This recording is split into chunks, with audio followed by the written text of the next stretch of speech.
It's the Morning Star Drive 117.8. You soaring up with sky, now's the time, don't delay. I'm sitting in my ride and it's time to fly. So let's realign, just listen and fill your mind. Hey guys, how's it going? It's Monday, August 29th, and this is the Morning Star Drive on 117.8. We're on YouTube, so make sure to subscribe, follow us on SoundCloud, and make sure to support us on Patreon. So what is happening on this wonderful Monday? We've got current news from around the world, the Sunday Message Word Study, and of course, we have 2G Talks with Eddie Kwan from San Francisco. All right, everyone, how are you doing and how was your weekend? I'm sure you guys were able to enjoy, relax, and just have an amazing, graceful, fiery weekend, especially because we had the Sunday message. And I'm sure all of you were also able to give glory to God. It's Monday again, and we can restart another amazing week with the Lord. Throw away last week, no matter how good, no matter how bad you did, let's restart and let's make it happen better and better than the week before. All right, so this week's message, the Lord is the Christ, the Son of God, and very, very powerful message and another big reminder of where our foundation should be. We'll get into that during the word study for today. I know that everyone's going to enjoy this one too. So for me, I had a really, what's that right word? I had a very good weekend more than anything else. I had an amazing weekend, to be honest. On Saturday, I was able to speak to freshmen in a university in Taiwan. Super thankful for that opportunity. And of course, it's for these freshmen, and Taiwan is not a very big religious country, so I'm not like straight out saying I'm a pastor and a missionary, these different types of things. But what I do talk about are the things that I realized and learned as I lived my life in this history. And it basically, the title was about what are the soft skills that they need to learn to be competitive in the world market. And for me, I talked a lot about, what did I talk about?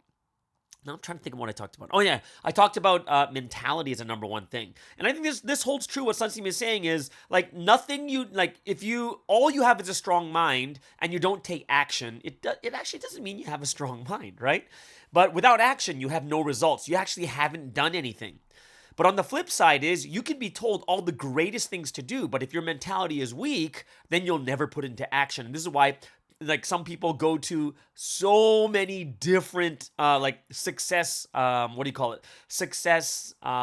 lectures and these different things, and the majority of them are not going to be successful because it all starts off with the mentality. So I talked about a lot of different things. I'm going to actually post that video on Patreon if I can get a hold of that video or not, but it would be cool to see how I would speak to worldly people and not being too religious, but also putting in my faith and stuff like that too. So that's something that I hope that I'll be able to post on Patreon by this week. I think it'd be pretty cool for everyone to see that also. Also on top of it, I had my birthday dinner with my family. And yes, I know my birthday is like a week away. It's literally a week away, right? However, I'll be gone in Houston, so I won't be seeing my family.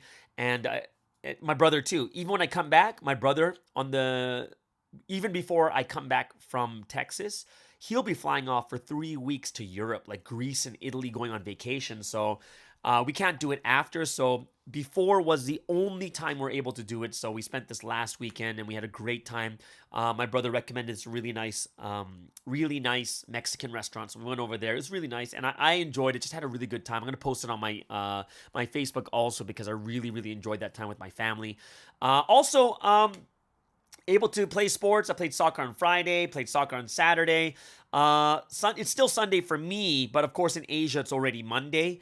But I'm still considering whether I should play or not because I do need some rest before, I'm getting older. So I don't want to overexert myself. So I'll be exhausted by the time the tournament comes on Saturday. So I think I might play just about 2 to 3 times this week and have like 2 days of rest before the tournament, just so that I'm not going to be exhausted because it's super hot in Houston and super humid. So I know that I really need to take care of my body more than anything else. Yeah, so I just want to get injured and stuff like that.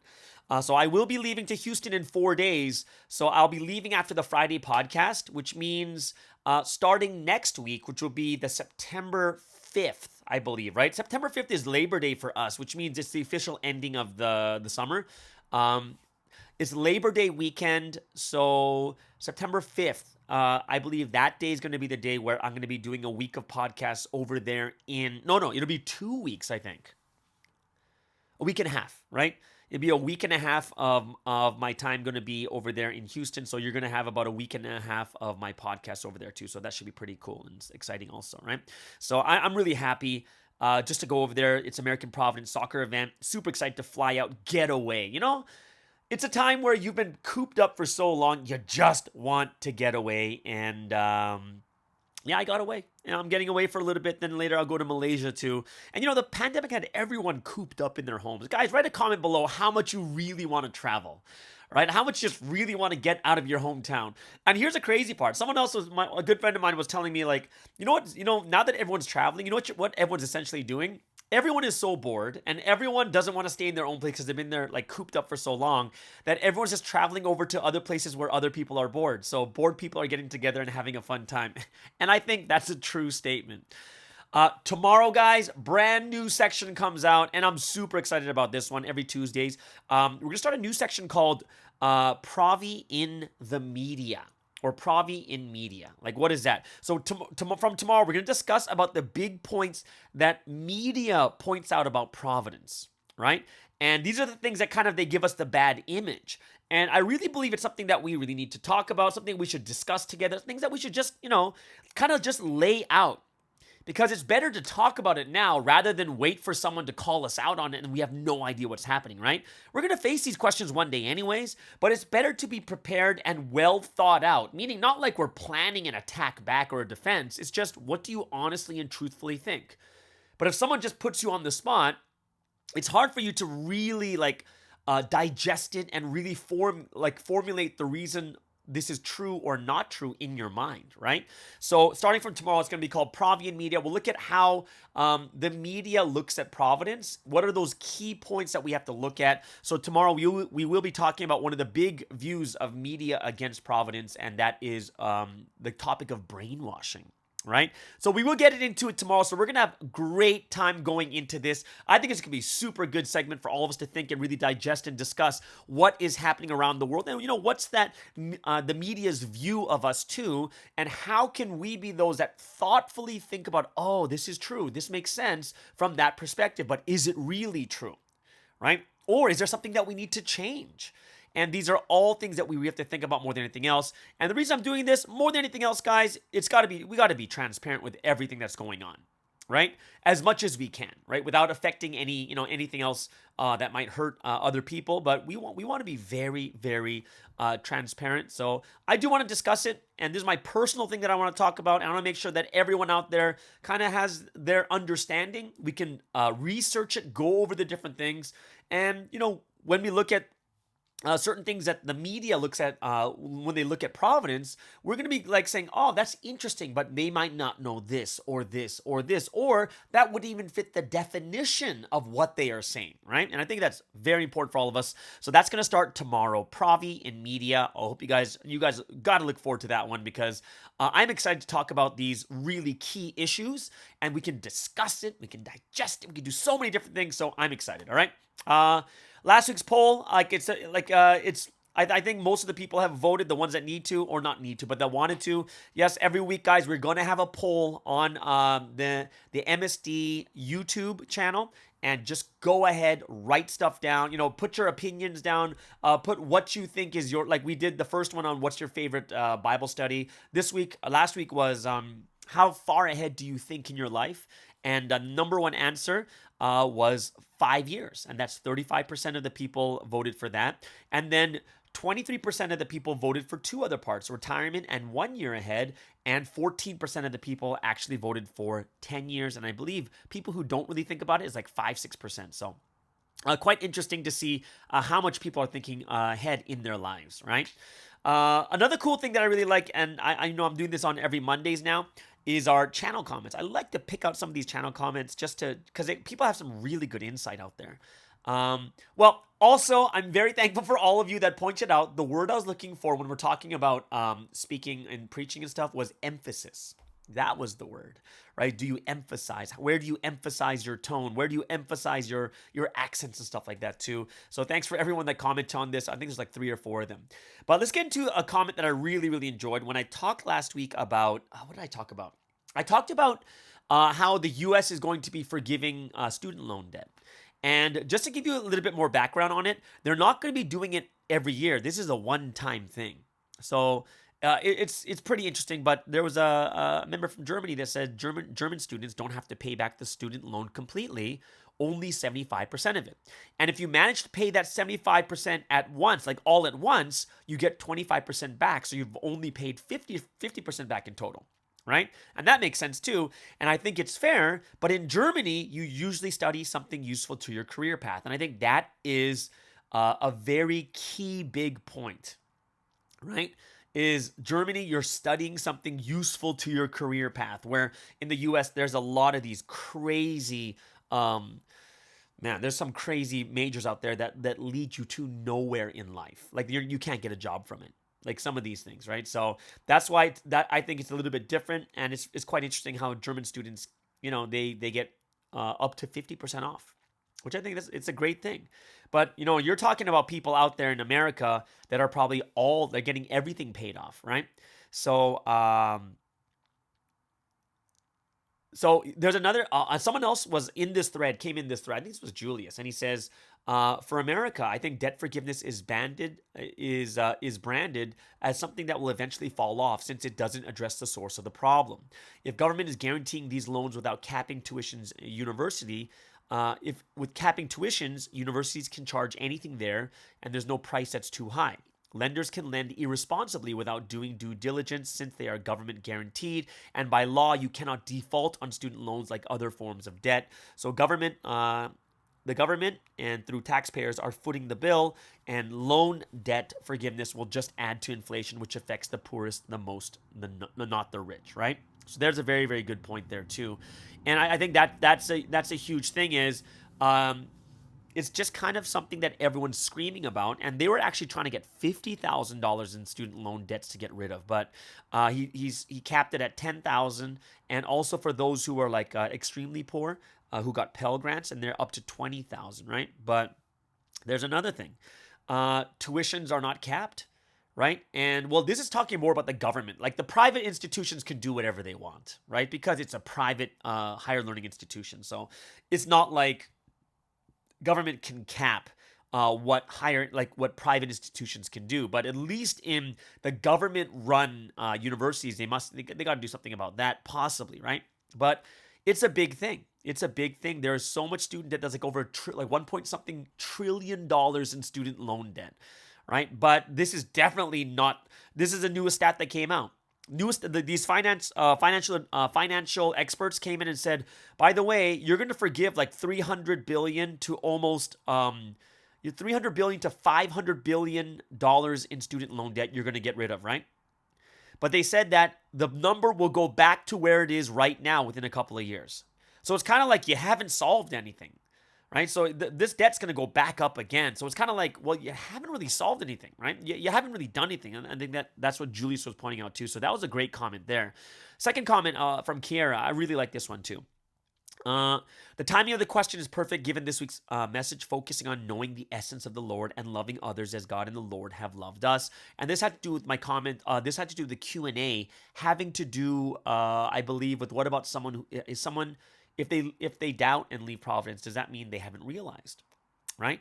And the point here by Kiera is harmony seems to be a recurring focal point, and I think so much disharmony comes from a failure to empathize with one another. Although it's not an easy thing to do, more often than not, we hurt each other without realizing it. It's natural to strive for high standards and hold one another accountable for realizing and taking action on the word, but how we do so is essential. Sometimes it's not even what we say, but even the body language we give off in response to others' lack of action. The caveat is that people have to do their responsibility in not focusing on other people's words. And we have to be more mindful that everyone grows at their own pace and level, and we should be encouraging one another to do better without judgment. And as someone who has been on the side of being judged and the side of silently judging someone for not doing their responsibility, I can confidently say that this makes self-reflection all the more important. We may push someone now for being unable to stand tall, but there may be a time in which we desire the same grace we fail to give our brothers and sisters, right? So I thought that was a very, very good point. And it kind of proves that, the core of all things is love more than anything else, right? So great points. I really, really like some of these comments that are coming up. If you have any other comments, go ahead, write it in the comment section. Would love to hear, would love to respond. And I'm sure other people now are, like, we're really starting a lot of threads. So make sure that write them down so that we can also make a thread and we can comment and talk to each other about these big topics too. All right. Specialist Sky came out with a new video on abortion. What does the Bible say about abortion? It's a difficult topic because the Bible doesn't really talk about abortion. It's more of a biblical inference through how much God values life. And I really, really hope that we'll be able to look at that and help us to understand and how to explain it better to other people. And of course, when we talk about exceptions, even when something talks about exceptions of like rape and like the mother could die, the thing about that we have to understand is, biblically speaking, how do we justify exceptions when the Bible doesn't talk about it, right? And that's something that I'll go over too, is what kind of scriptures will help us to justify and help others to understand, yeah, this is something that we should really think about, right? So I am moving with a new person on social media, and this guy's from Africa named Monari. Great guy, and he's helping me out, and we're putting a lot new efforts into LinkedIn, other social media platforms, and getting me involved with other speeches and stuff like that too. So I'm really, really happy about that also, right? So I will. I'm thankful and grateful. Next 3 months, going to see what we can do with this channel. All right. And for those of you guys who want to show off your Pravi pride, we got Pravi clothing. So go ahead, check out in the description below. There is a link to the Pravi clothing website. So go ahead and check that out. Big shout outs on Patreon. All of you guys supporting out there. Super. I love you guys for all your support. Big shout outs this week to Narumi from Japan, Nate over there in Texas, and Nina in the UK. Super grateful for your support on Patreon and for believing and supporting this channel. I'm very, very grateful and thankful for all that you guys are doing. All of you out there, without your support, a lot of these things couldn't get done. And if you want to support us too, then check out the Patreon link in the description. And if you're on SoundCloud, click the blue button on the homepage. Patreon is a crowdfunding site that you can support the Morning Star Drive at just $3 a month. And at the moment, we have lecture training videos on the site and the Monday Bible study, Bible studies and word studies. So go ahead and check it out.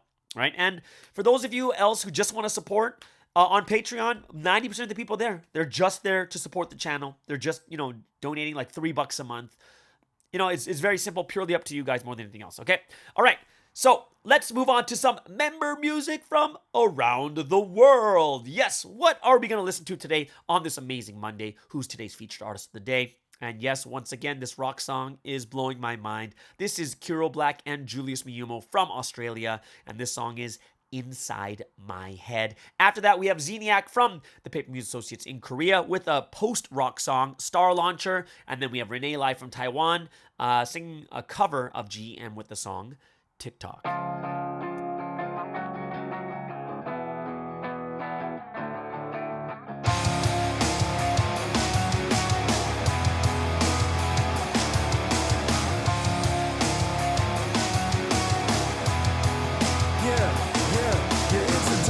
The dead. Society's full of zombies and I'm fighting for survival. It's just me and the voice inside my head, that's my rival. It's peaceful in my city, but I think I'm going psycho. An upside down world where people look down to their idols.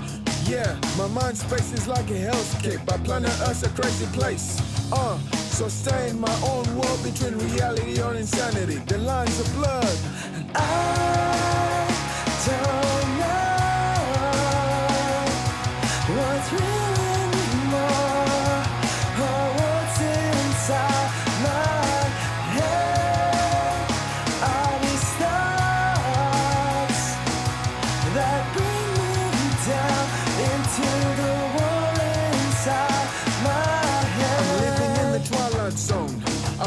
Connected, but at the same time disconnected, convicted in large crowds is when I'm most on my own. Take a peek through the window of my soul. I've kept the fire burning ever since I heard that winter was coming. The coldness of their heart, there's no use running, no escaping. Deep to the bone, it leaves a king shaking in his throne. Yeah, I don't know what's real. Inside my head, I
inside my head, that's my rival. It's peaceful in my city, but I think I'm going psycho. I'm upside down over people hook them to the idols. Yeah, my mind space is like a hellscape. I turn us a crazy place. So stay in my own world between reality or insanity. The lines are blurred.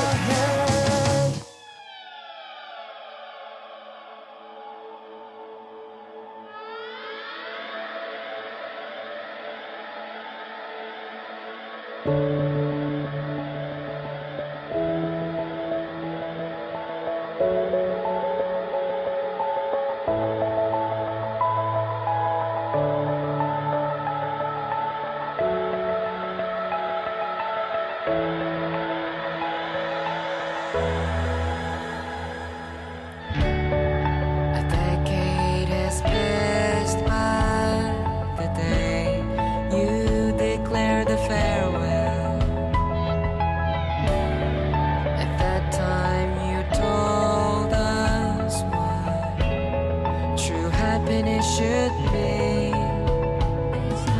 unknown omega star appeared along the axis of space and time. Welcome back and stay for a new language of eternity. On a golden mega structure built, you put all the worlds, let there be light in a moment of a celestial miracle.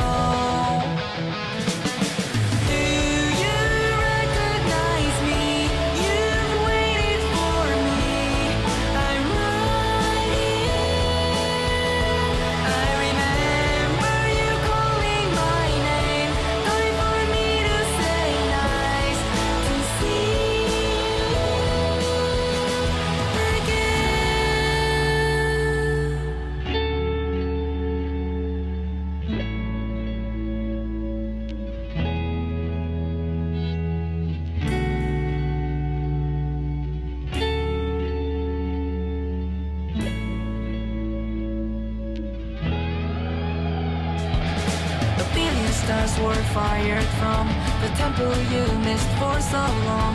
Collisions occur greatly from now on. Get ready for a rendezvous. I see the blue shifted light from you in a moment of a celestial miracle.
时间一直倒数着。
说呢？难道错过了才来后悔着？谁梦会实现就行了？谁心没开过就毁了？追逐爱的旅途曲折，就算再曲折，为你都值得。一点一滴，每一天珍惜，用尽每一口气，好好的爱你。时间一直倒数着，我们穿插的快乐，此刻相拥的狂热，却永远都深刻。心跳一直倒数着，生命剩下的温热，至少痛并快乐着，爱过才算活着。有你被我所求了，有你被我所求了，有你被我所求了，有你被我所求了，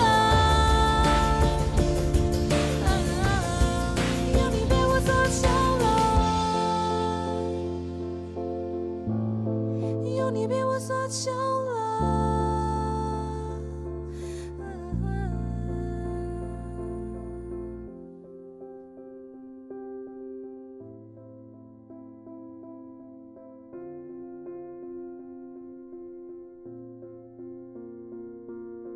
And that was Renee Lai from Taiwan with the song TikTok by GEM. That's a nice cover over there. Before that, Zeniac from PMA in Korea with Star Launcher. And of course, featured artist of the day. That's Kiro Black and Julius from Australia with Inside My Head. All right, everyone, let's get into today's, or what did we miss over the weekend when it comes to the current news from around the world. And as brides of this history, as the ones who are righteous, making those prayers up to God, and God listens to the prayer of the righteous, we need to be in tune with what is going on around the world so we can report and pray for all those things that we need to do, that we need to tell God. We have to see what God is doing, and of course, we have to comfort God's heart with the terrible things that are also happening in the world, all right? So, let's start off with Russia and Ukraine, what's going on right now. Well, looks like Russia has blocked the nuclear treaty agreement over Ukraine. So Russia has blocked the adoption of a joint declaration by a UN conference on nuclear disarmament. The Nuclear Non-Proliferation Treaty, which is reviewed by its 191 signatories every 5 years, aims to prevent the spread of nuclear weapons. Russia objected to a draft text citing grave concern over military activities around Ukraine's nuclear plants, in particular Zaporizhzhia. So participants in the last review in 2015 also failed to reach an agreement. The 2022 meeting, which had been due in 2020, was delayed because of the COVID-19 pandemic, and the failure to agree a joint declaration followed a 4-week conference in New York. Australian Foreign Minister Penny Wong said she was deeply disappointed at the lack of agreement. Russia obstructed progress by refusing to compromise on proposed text accepted by all other states, she said. The U.S. Representative Ambassador Bonnie Jenkins said the U.S. deeply regrets this outcome, and even more so on Russia's actions that led us here today. Russia was opposed to a section of the text expressing a grave concern over military activities around Ukrainian power plants, including the Zaporizhzhia nuclear power plant, which Russia seized early on in the war in Ukraine. Now, the draft section also remarked on the loss of control by the competent Ukrainian authorities over such locations as a result of those military activities and their profound negative impact on safety. Russia's representative Igor Vishnevetsky said the draft final text lacked balance. And he also said, our delegation has one key objection on some paragraphs which are blatantly political in nature. And he said, adding that other countries also disagreed with the text. The final document needed approval of all countries at the conference. A number of countries, including the Netherlands and China, expressed disappointment that no consensus had been reached. The Dutch said they were content with the useful discussions, but very disappointed that we have not reached the consensus. China's ambassador, meanwhile, said, despite the lack of agreement, the process was an important practice of common security and genuine multilateralism. The international campaign to abolish nuclear weapons regretted that in a year when a nuclear-armed state invaded a non-nuclear-armed state, a meeting of nearly all countries in the world failed to take action on nuclear disarmament, while the Washington-based Arms Control Association said the conference represented a missed opportunity to strengthen the treaty and global security. Also, something interesting happening in Russia. Russia burns off gas as Europe's energy bills rocket.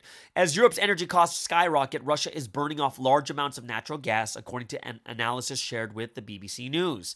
They say the plant near the border with Finland is burning an estimated $10 million worth of gas every day. Experts say the gas would previously have been exported to Germany.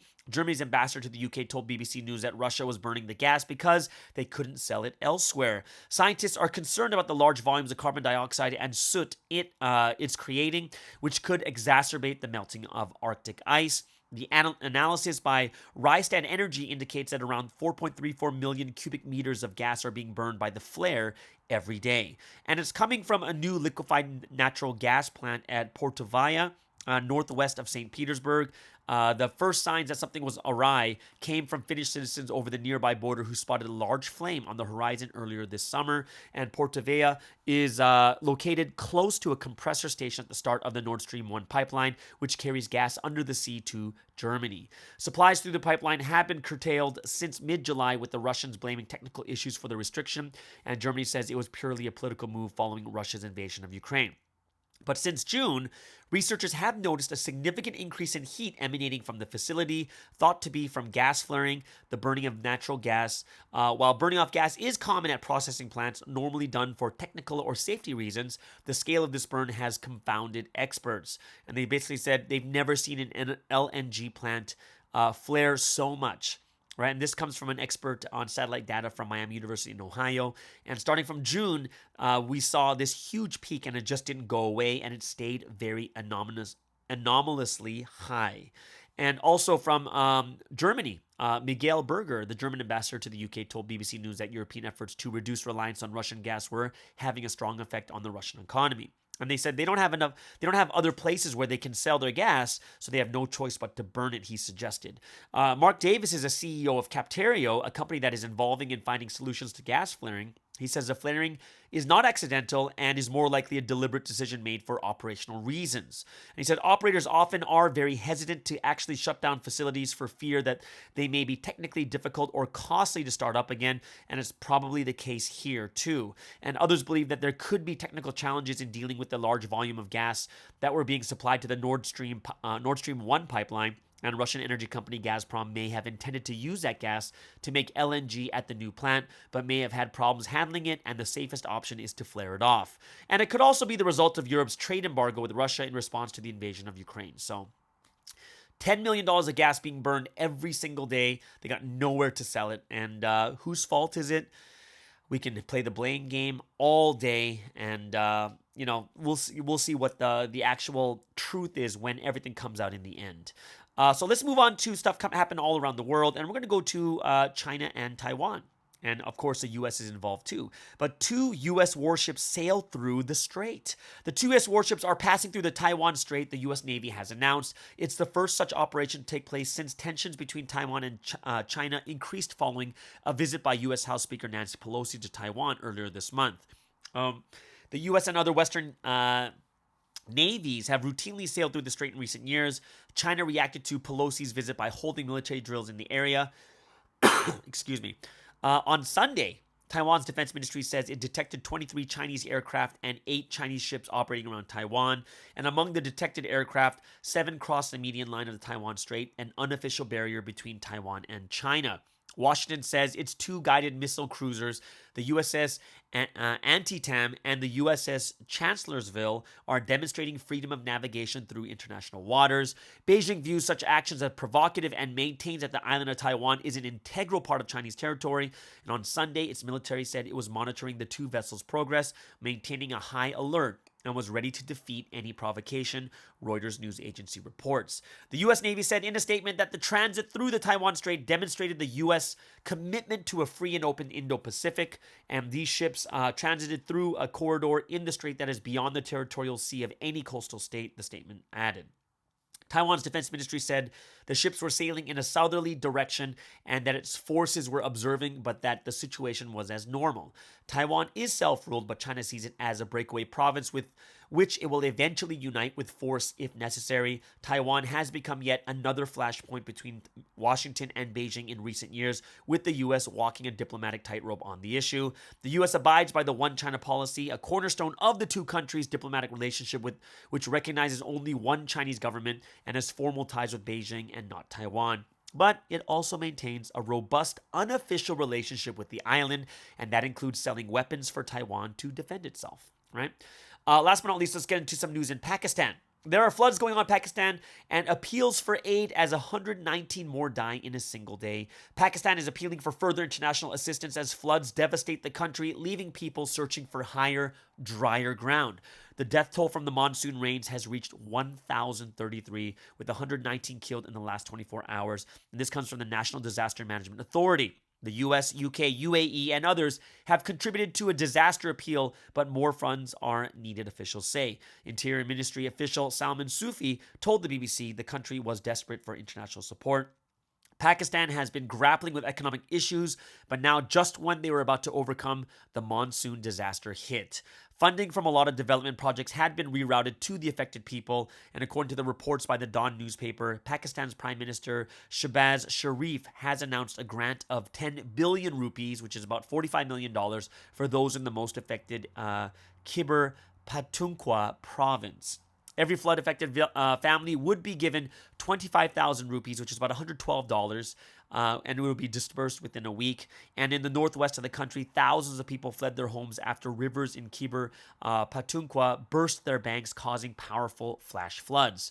And, these are all these, it's affecting that 33 million people, right? Which is a third of the countries being affected by these floods. Right? 33 million people have been hit by the floods, and that's 15% of the country's population. So not a third, 15%. And yeah, thousands have been displaced from their homes. And basically they're saying the losses caused by floods this season were comparable to those during the floods of 2010-11, said to be the worst on record. Officials in the country blame climate change for the devastation, but poor local government planning has exacerbated the impact in the past, with buildings often erected in areas prone to seasonal flooding.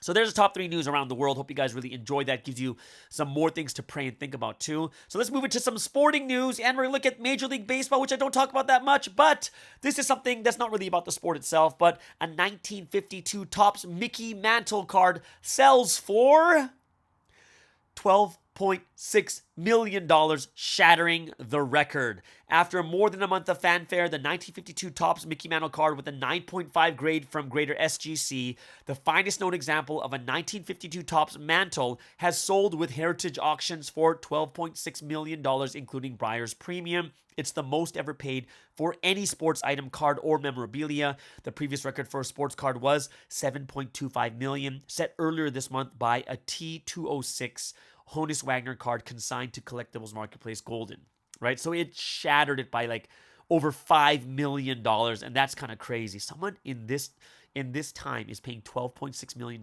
for a baseball card, which is pretty crazy. In soccer EPL news, over the weekend is Man United's second win in a row. They beat Southampton 1-0. Chelsea defeats Leicester City 2-1. Liverpool destroys Bournemouth 9-0.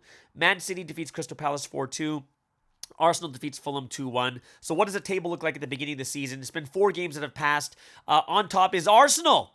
Arsenal's a number 1 team in the EPL right now. 4 wins, 0 losses. And then you have Man City in second and Brighton in third. Yeah, Brighton's in third, which is kind of crazy. And they both have 3 wins and 1 tie. In fourth is Tottenham.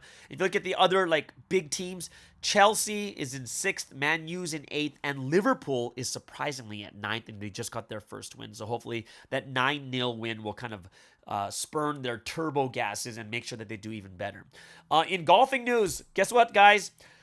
Sources have said Open champ Cameron Smith, also Harold Varner III, and several other PGA Tour players expected to join the LIV Golf Tour.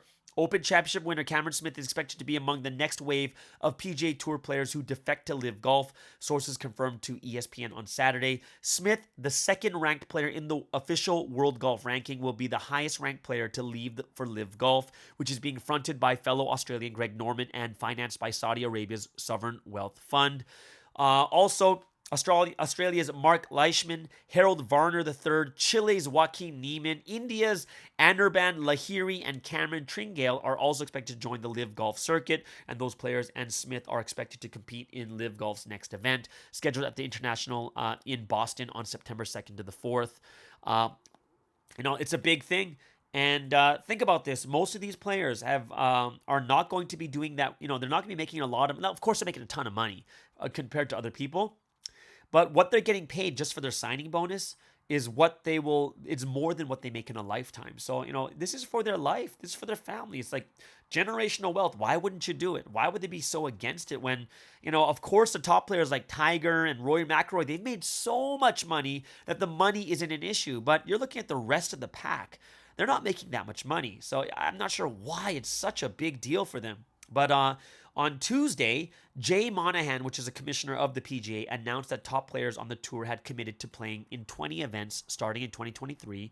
And there'll also be 13 elevated events with average purses of $20 million. And the tour is doubling the Player Impact Program bonus from $50 million to $100 million starting next year. But if you look at it, it's still like, imagine just getting $100 million in one shot when that $100 million bonus is for all the players. And that's why you can't really compete with that type of thing. You just kind of accept it and see that who's going to have the better program in the end. So, yeah, quite interesting what's happening with the Live Tour against PGA. Personally, if you're making that much money and that's, you're going to be affecting your wealth, generational wealth for your entire family to live better, by all means, go ahead and do it. Go ahead and do it. And if people say, well, it's Saudi Arabia. Well, if they really cared about Saudi Arabia, you know that the U.S. government's number one investments are in Saudi Arabia. So why don't they talk about the U.S. government like that? It's kind of crazy, right? So for people to talk about that in this way, for me, it kind of makes no sense. But they're just kind of bringing something up because they don't like it. And that's just coming from my opinion, right? How many things that do you buy and own, right, that are not coming from Saudi Arabia or even China, right, when they're doing genocide to the Uyghur Muslims? Come on. The NBA works with China even though they know the atrocities that are going on, and they're not, no one's saying anything big about them either. So it for me is, I'm just kind of yeah, well, there's pros and cons of everything, and capitalism has pros and cons, and so does communism, right? And one has more than the other, and we're going to agree with one. It's not going to be perfect, but what are you going to do? You're just going to stop everything, right? For me, when I look at this, even the cancel culture, you're going to cancel everyone who did something bad 10, 15, 20 years ago when they were younger and didn't know as well, didn't have enough experience. It doesn't make any sense. Either way, that's something that I'm just kind of looking at, and it doesn't really make sense to me a lot, but more power to people. They have their own opinions. I don't know. Write your opinion too. What you guys think about that also. Personally, I don't see that as a big deal. Either way. So let's get into today's what is it now? Oh yeah, now that the news is done, guess what time it is, guys? It is the golden time.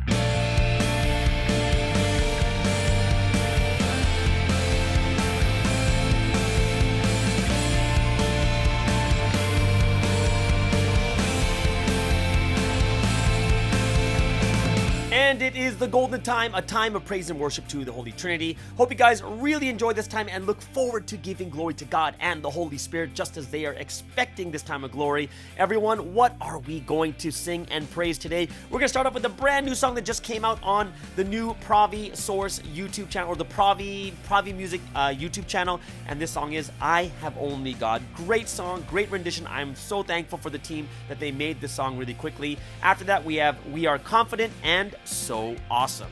So as one body of the Morning Star Drive, let's spend this time giving praise, honor, and glory to the Holy Trinity.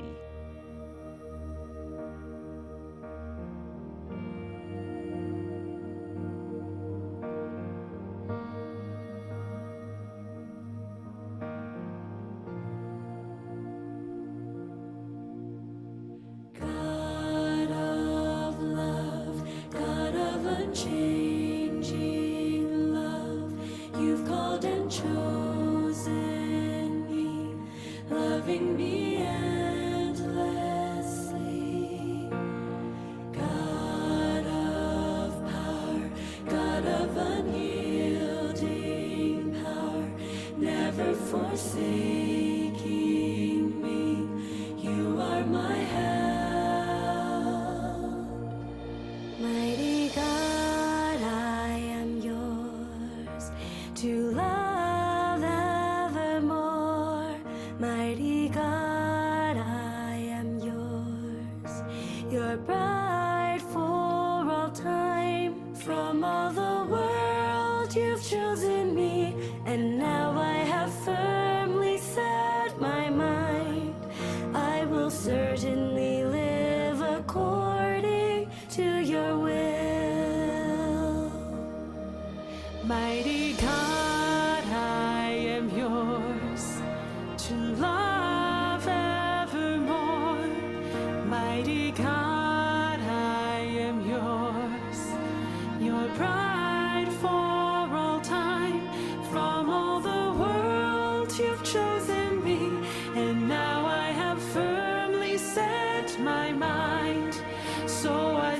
in me will fulfill your will, my God.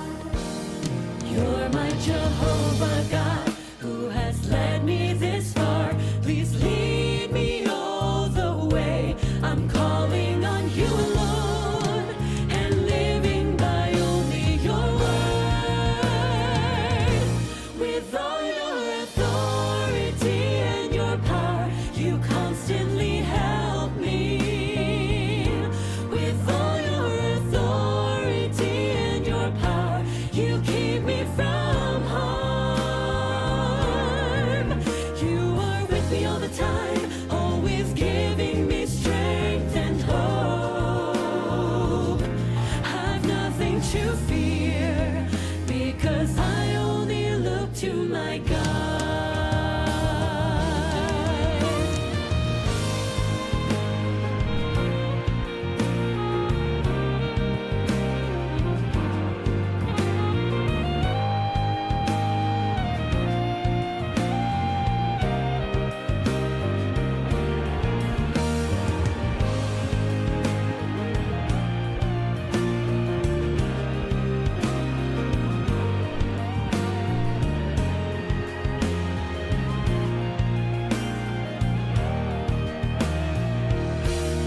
You're my Jehovah God, who has led me this far. Please lead me all the way. I'm calling on you alone and living by only your word. With all your authority and your power, you constantly help me. With all your authority and your power, you keep me from harm. You are with me all the time, always giving me strength and hope. Have nothing to fear, because I only look to my God. With all your authority and your power, you constantly help me. With all your authority and your power, you keep me from harm. With all your authority and your power, you constantly help me. With all your authority and your power, you keep me from harm. You are with me all the time, always giving me strength and hope. Have nothing to fear, because I only look to my God. Have nothing to fear, because I only look to my God. Have nothing to fear, because I only look to my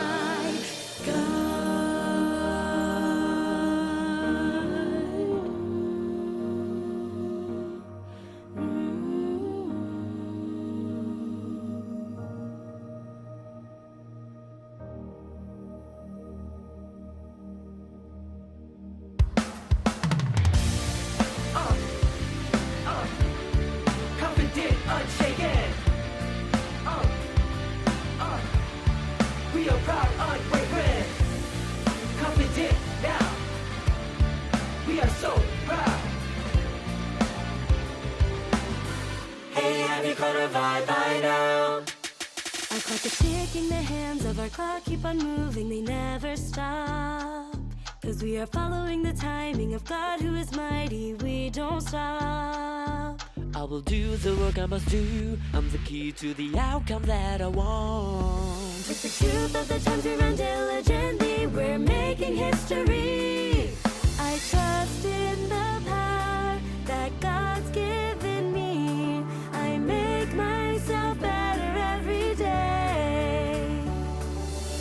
Since God is with us, supporting us always, we can never lose while we are on this path. No matter what comes our way, whatever may happen now. Hey, have you caught a vibe by now? So what? Confident, we're confident, yeah, doesn't matter what may come. Confident, unshaken.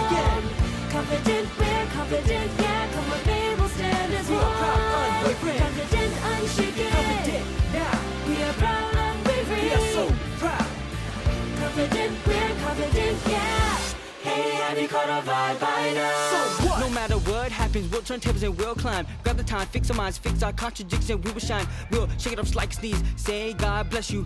If there's obstacles to block our way, we'll step right over. Ha ha. Gain momentum, don't tremble, moving forward, just one more step, and now we're going forward. We're following the tide, we follow it how we come together, we're stronger. And like heaven, I am established, firm and shaken. And just like the sun, the will of God is never stopping. Like a backpack, God has my back, He's with me, so I'm safe. I'm so confident, I have dignity, whatever it may be. I'm ready to face with energy, battery charged up. I'm set up with the Lord, I'm confident we're winning. Game, set.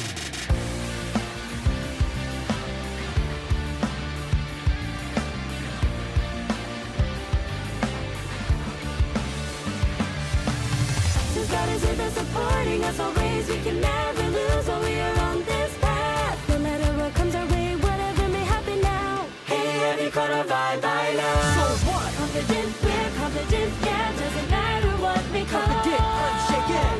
Confident, we're confident, yeah, come with me, we'll stand as one. We are proud, unwavering. Confident, unshaken. Confident, now. We are proud, unwavering. We are so proud.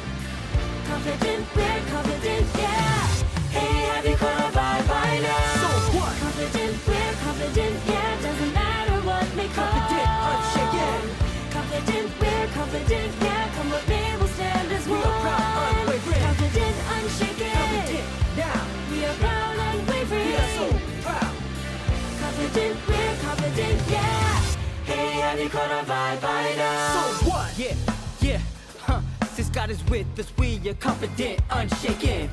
Yeah, yeah, huh. The Holy Spirit is with us, we are proud, unwavering. Since God is with us, we are confident, unshaken. The Holy Spirit is with us, we are proud, unwavering. Since we live by God, we'll do it confidently, confidently, do it confidently. Hey, have you caught a vibe by now? So what?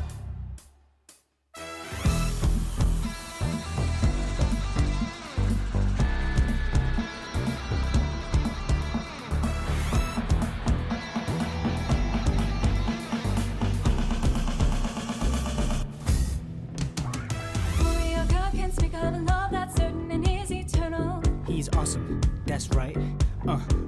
That's right. The Lord is absolutely fulfilled the will with his heart, will, and life. He's awesome, that's right. That's right. God, I'm convicted. I'll keep God's purpose for all time. With love in my heart, I'll walk this path rejoicing for life. Life is awesome when I'm living with the Lord. My life is finally made the will of God come true. I'm so proud of my life. Now my future is so bright. My spirit is shining. Oh, awesome life. Whatever they say, I will never give up on the will. I know that my life's so awesome. Read and established by God Almighty, prophet is this God's history. It is awesome, that's right. That's right. With all my life, I'll always protect this history to the Lord and His will. I am awesome, that's right. That's right. God, I'm convicted. I walk this path to testify. With love in my heart, I sing it off with thanks on high. Life is awesome when I'm living with the Lord.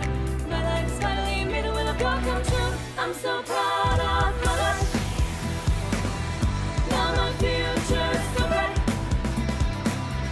My spirit is shining. Oh, awesome life. Whatever they say, I will never give up on the will. I know that my life's so awesome. For God's will of creation, I raise my level. With the Lord always until forever. When we don't know what's boring, since I know I'm all in my heart, in my mind, in my thoughts and actions. I change through the Lord's charisma, and I'm deeply rooted in this history. I'm always the ace, I won't be shaken. Word is the base, so cool you can't mistake it.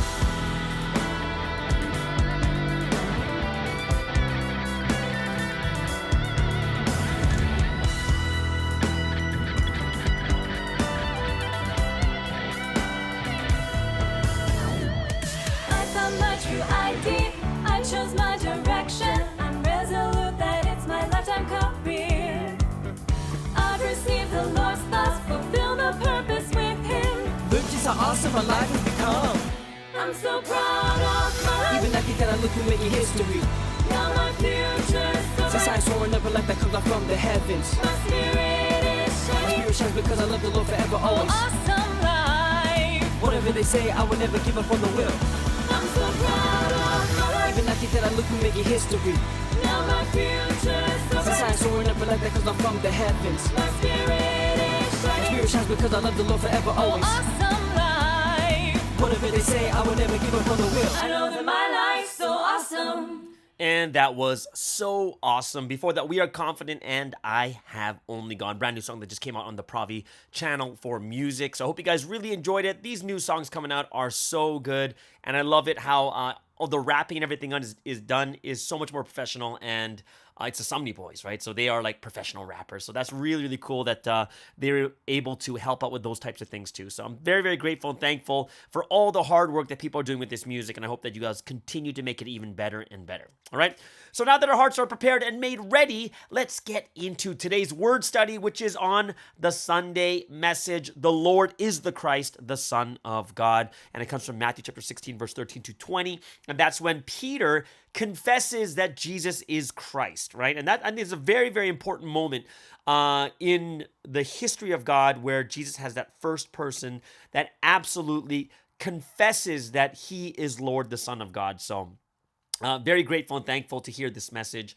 And once again, here we go. What Sunseam says is, what do we need to learn? We need to learn the depth of the Bible. We got to read the Bible. We have to understand the Bible clearly, how history worked, understand how much the disciples, how much ability they had, and how determined they were to run God's history. And that's how it's supposed to be made. And if you look at and compare to our times right now, we're living in that time, right? Where the disciples were running and they gave up their lives so the history can be made. And the exact same thing is happening right now. We have to give up everything so that history can be made. Absolutely, right? They believed in the Lord. Absolutely. They pray with their life on the line to make this history. And this is why we need to read the Bible more than anything else, right? When we read the Bible, when we look at the beginning of the message, it's like John chapter 1 verse 1 says God is the Word. So if you want to know God, you got to know the Word. If you want to know what God wants, what is His will, you need to know the Word. And that in itself should be enough. It should be enough for us to want to study the Word, for us to get into the Bible even more, right? So with just knowing that God is the Word and receiving the Word, accepting it, believing in that Word is bringing God into your heart.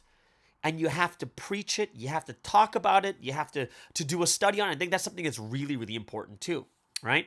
And then you move to John chapter 1, verse 14, and basically the Word becomes flesh and dwelled among us, right? And this is where it comes to God is the Word. So if God is the Word, and then what happens is the Word is given to that person that He sends, and then it becomes flesh because this person puts the Word into action. God sends and delivers what He wants. And we have to really understand is how important is this person and the word that is preached. And right now, as we learn through the message, is the time to solidify and strengthen our faith more than anything else. Right? And I like what was said is straighten up what is disorganized. And there are a lot of things that we've gone through over the last 44 years and we realize, it's not working as well. It's not as organized as we should, right? And this kind of why, like, even when we're talking on this transparent podcast here, we talk about, I wish this, we could have done this better. Let's try to fix this. And we're not here trying to bag people or like put them down. It's just what we had. We're just following the system that was already there and it's not working. Right? It hasn't worked that well. Like in the end, we're like, wow, everyone worked so hard. Everyone set the condition for us to be here at this point. But now that we see the result of it, we can look at it and say, you know what? We should push in another direction now. Right? We should straighten up what is disorganized, put order into what was chaotic. Right? And this is where we'll have less problems. Right? And it's kind of like when you think about the Ambition Masterpiece that fell over 5 times, what does that mean? Every time it fell over, it means something was wrong and you just needed to fix it and do it better. And every time they fixed it, they got stronger and stronger until the 5th time we realized, that's what we got to change. That's what's got to be different. And in the same way, too, when it comes to our churches, when it comes to our daily life, when it comes to the way that we're living in this history, we need to straighten up what is disorganized and straighten up the things that we should do better. And right now is that time. Solidify, strengthen your faith, and straighten what is disorganized. And this is something that we really have to understand, right? How do we strengthen our faith? It's about our prayer in our daily life, right? And if we do this daily prayer, starting from the pre-dawn, this is when God shows us miraculous things, and we got to do it this way, right? 4,000 years of the Old Testament time.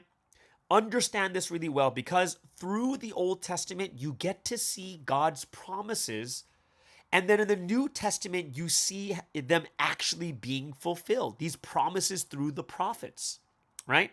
And there were so many of these different prophecies that were made, right? There's so many that were made. And when you look at, oh, this is why Jesus is the Messiah. This is why he's the Christ. And we understand it that much better because we're going through it together. We understand it that much better, right? And we have to be those that realize to that level, that's what we need to do. That's what has to happen at this time. And I really, really hope that all of us will understand to that extent and to that level how much we need to know history. The Old Testament has all the questions. The New Testament has all the answers. And once again, the questions are there for the Lord's second coming. If we don't know the scriptures well, we're going to be stumped when someone says, how do you know for sure he's the Christ? Right? All the words have been preached. Everything is there. Right? And all we need to do is study it and understand, this is why. Right? So this all leads to this week's message, the story of Peter confessing that you are the Christ, the Son of God. And, of course, Jesus is like, don't tell anyone kind of thing, right? So here is Peter. And what's the story about Peter? Peter's original name is Simon, right? That's why they call him Simon Peter.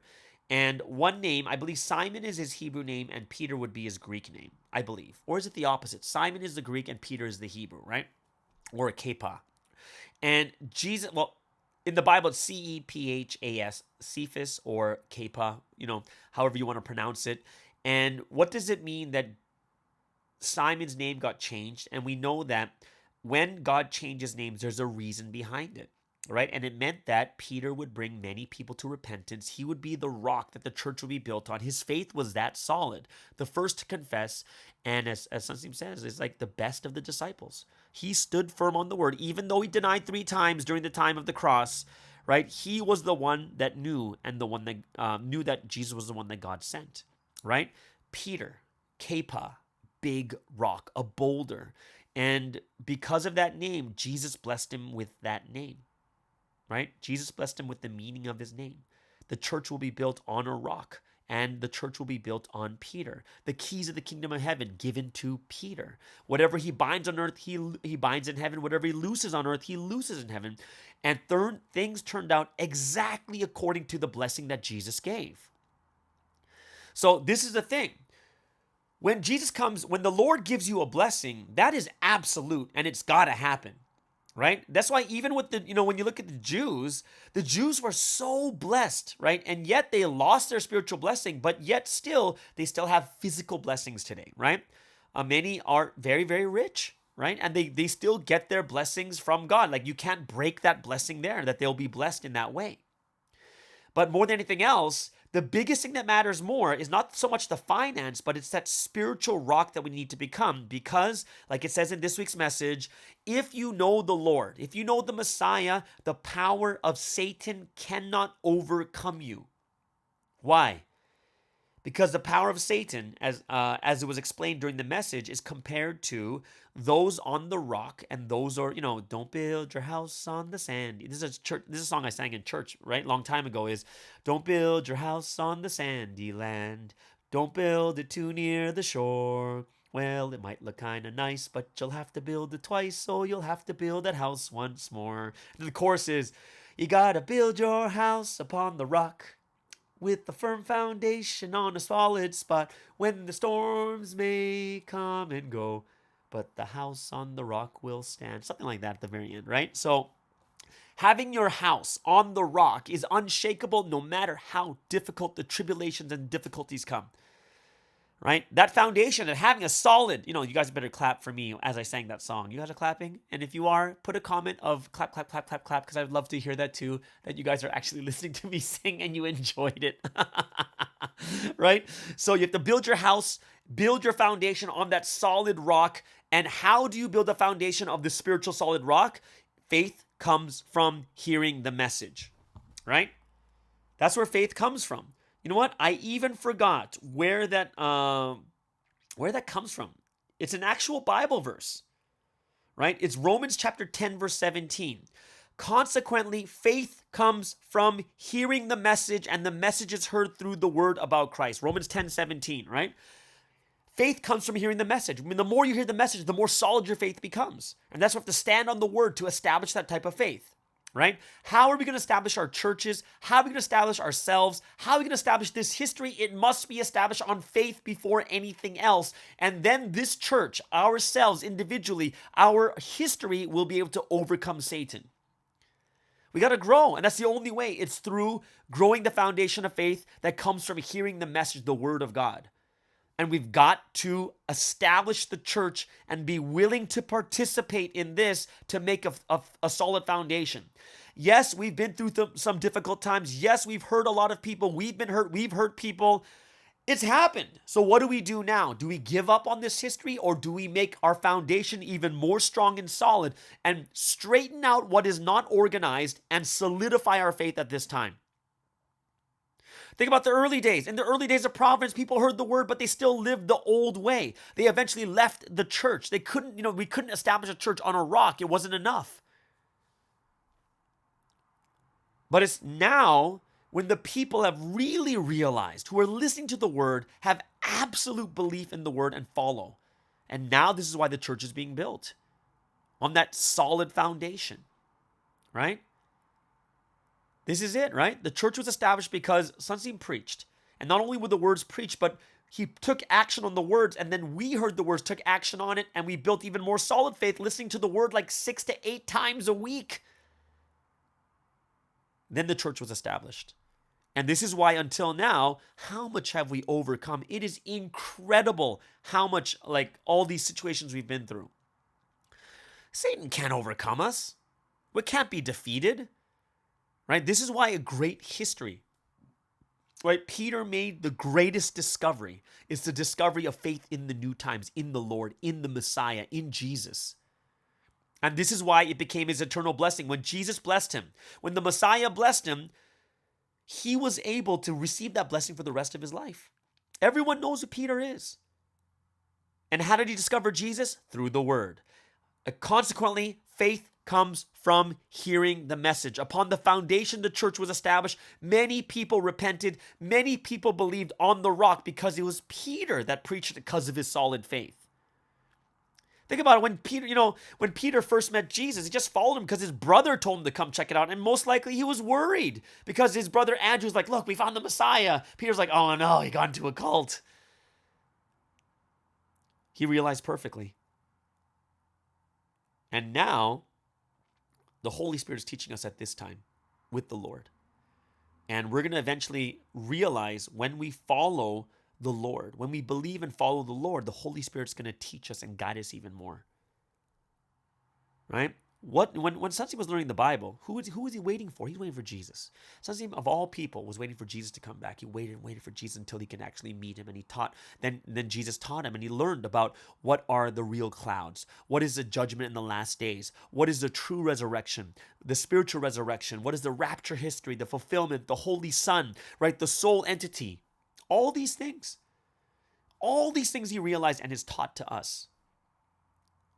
And this is why we've learned all these things, and the thing we cannot do is, if you forget, you will die. Do not forget what you have learned. Do not forget upon that foundation that we have learned the word, and we have to make that faith solid by learning it over and over and over again.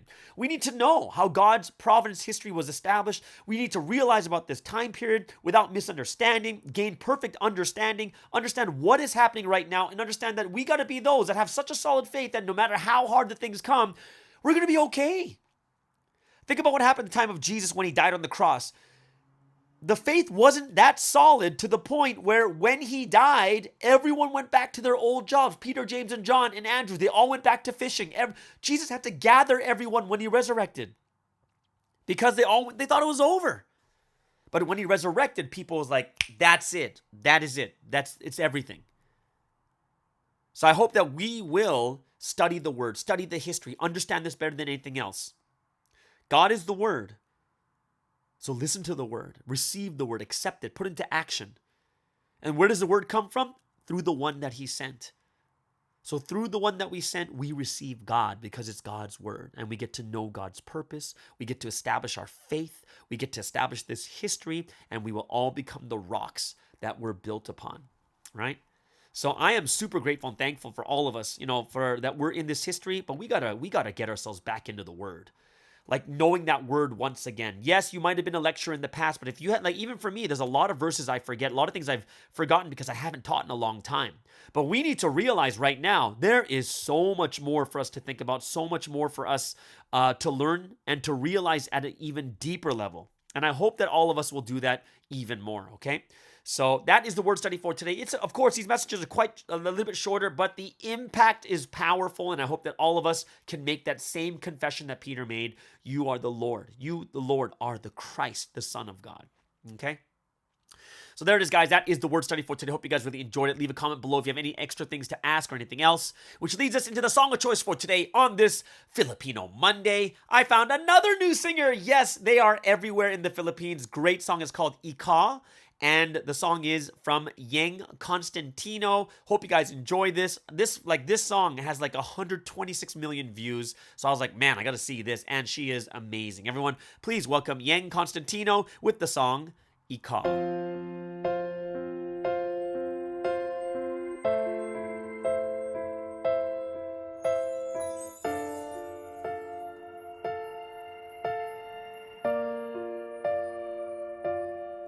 Sa pagpatak ng bawat oras ay ikaw ang iniisip-isip ko. Hindi ko mahinto, pintig ng puso.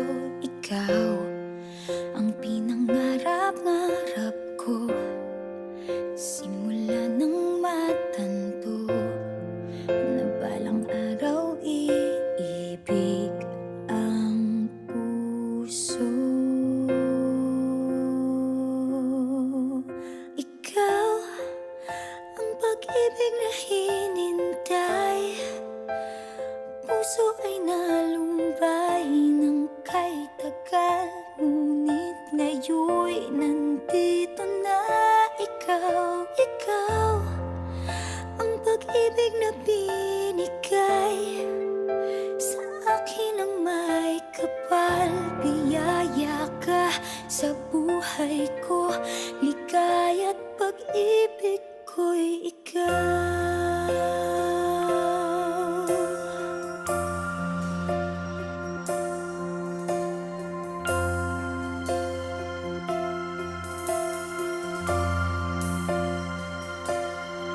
Humihinto sa bawat oras ng tagpo, ang pag-ikot ng mundo.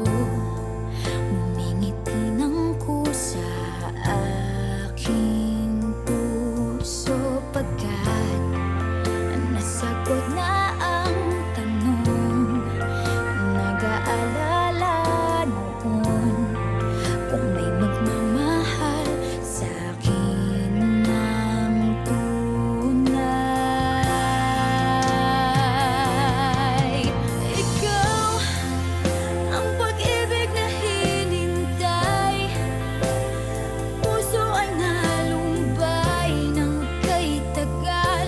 Ngunit ngayon'y nandito na ikaw. Ikaw ang pag-ibig na binigay sa akin ang may kapal. Biyaya ka sa buhay ko, ligaya't pag-ibig ko'y ikaw. At hindi pa ako umibig ng ganito at nasa isip magkasama ka habang buhay.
And there it is. That is Yang Constantino with Ika. All of you guys out there in the Filipino world, please let me know what that actually means in the song. I know it's a love song because I saw the music video, but I hope you guys really enjoyed that from these artists from around the world. Of course, tomorrow we're going to do Japanese Tuesday, so we're going to listen to another Japanese song. If you have any requests for Filipino or Japanese songs, English songs, Korean songs, just let me know in the comments below. All right, so let's get into the last section for today, and of course, it's one that everyone looks forward to start this week. It is 2G Talks with Eddie Kwan.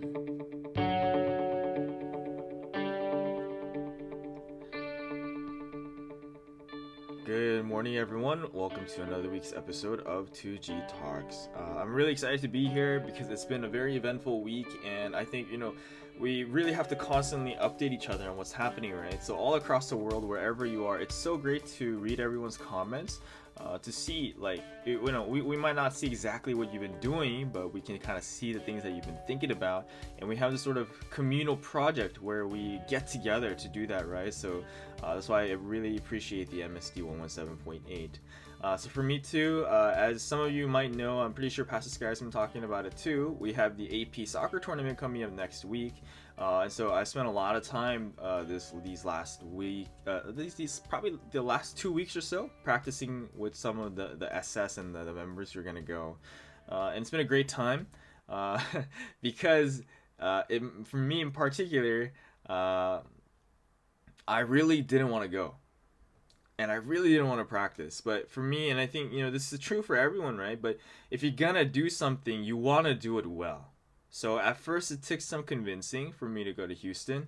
But, once I made up the mind to go, I was like, okay, if we're going to go, I don't know how good our team is going to be. And at first, looking around, I was like, man, I don't even know if we have enough members to make a team.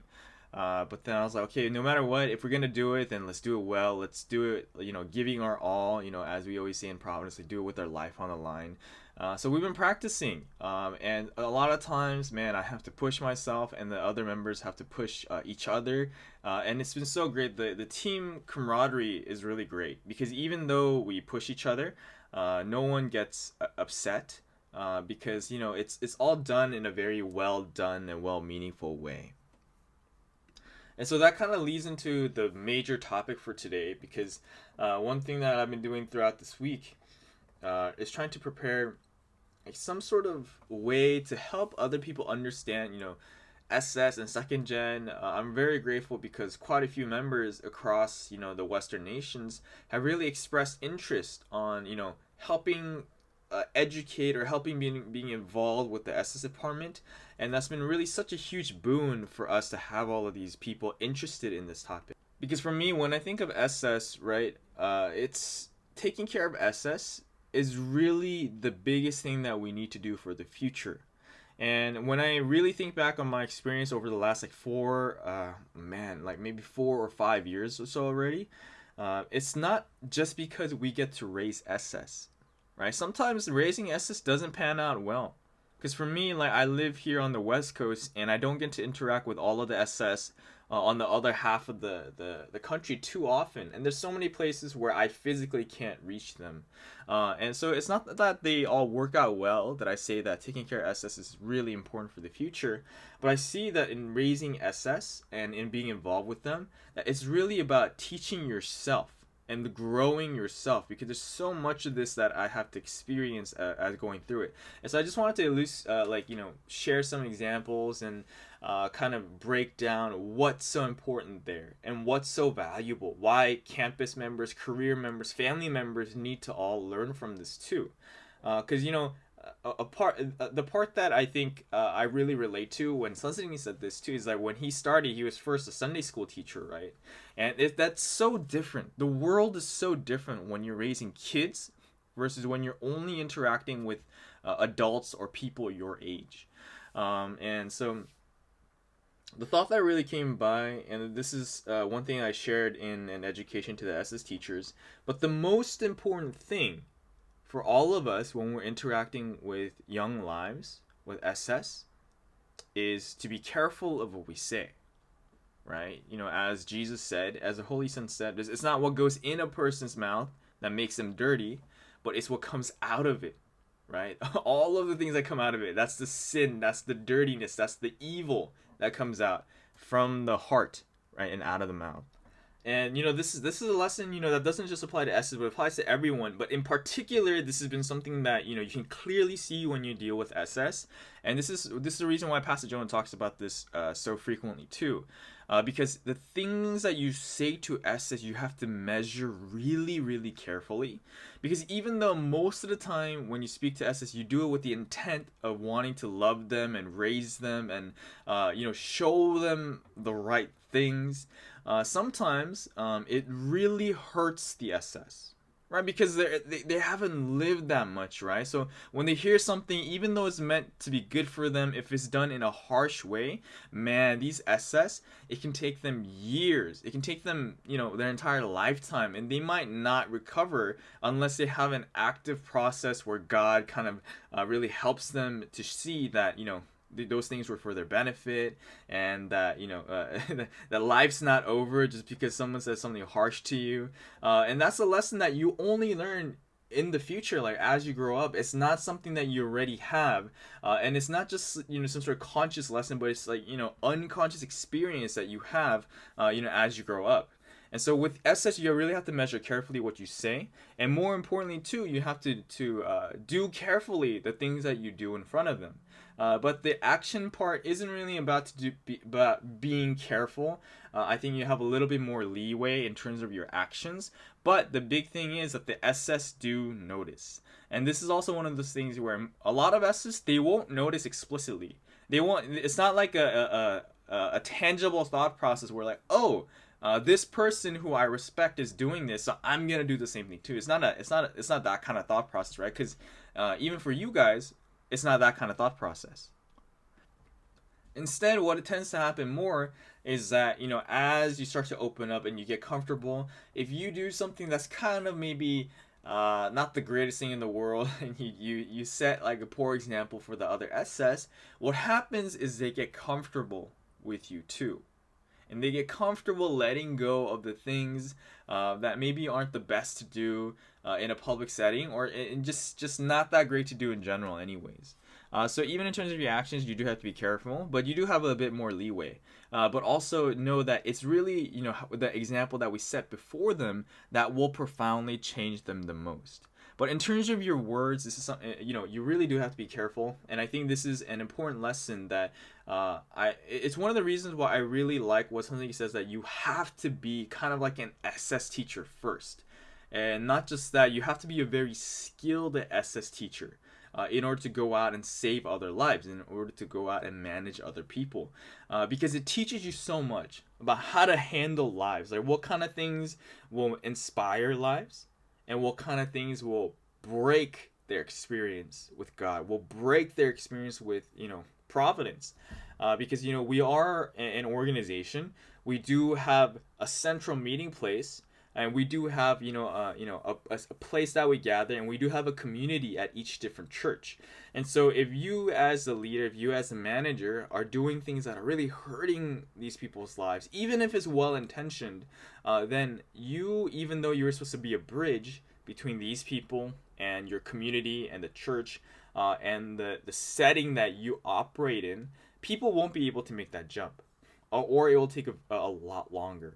And so for us, we have to live the Lord's example behind people and in front of people, and we have to really become those who really make people want to see, wow, like I want to be there, right? I want to be there. I want to be like these people.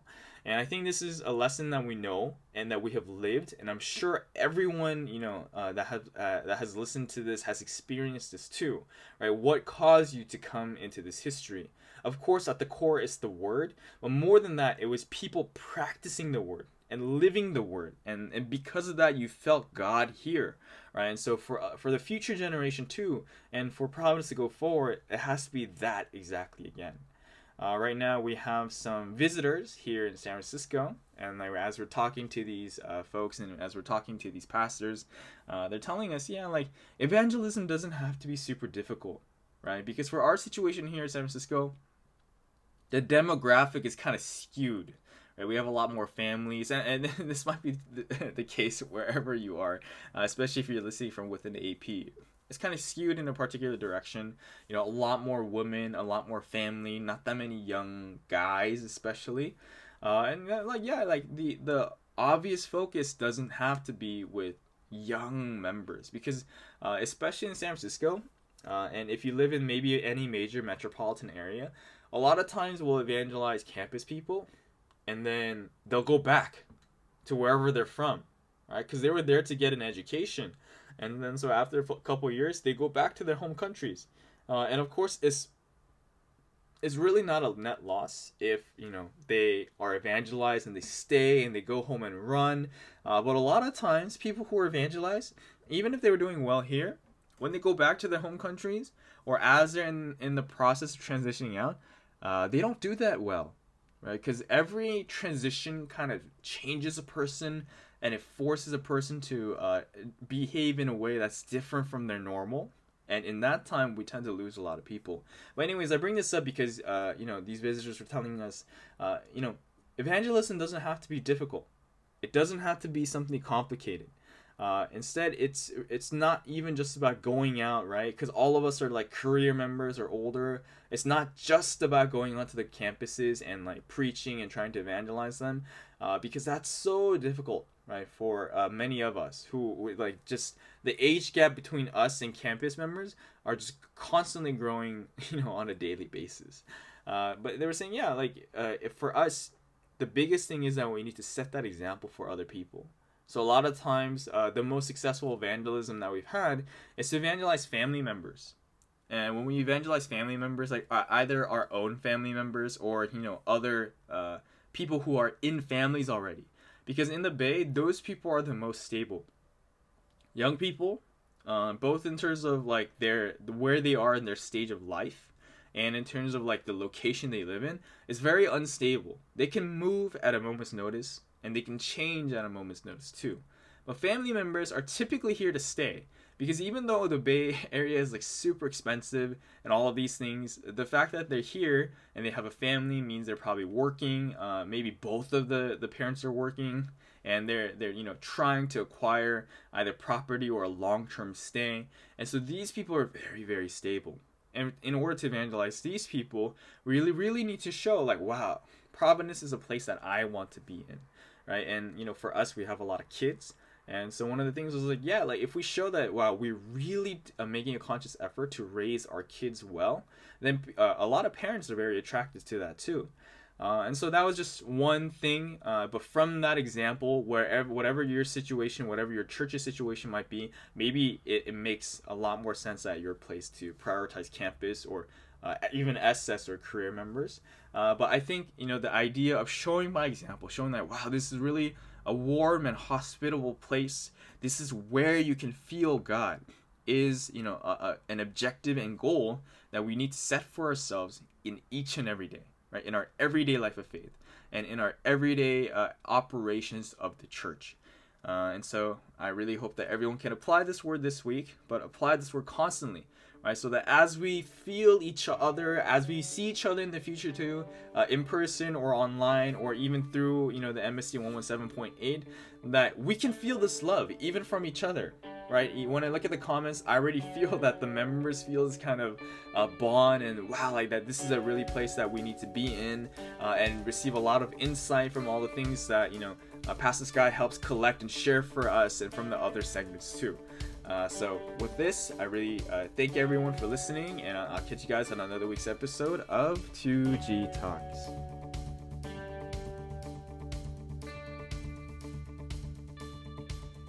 And thank you so much, Eddie, for a wonderful and awesome 2G Talks once again, talking about the second gen and how to take care of these SS. He is a national SS rep, so if you have any questions about SS or anything else, go ahead and leave a comment below for him.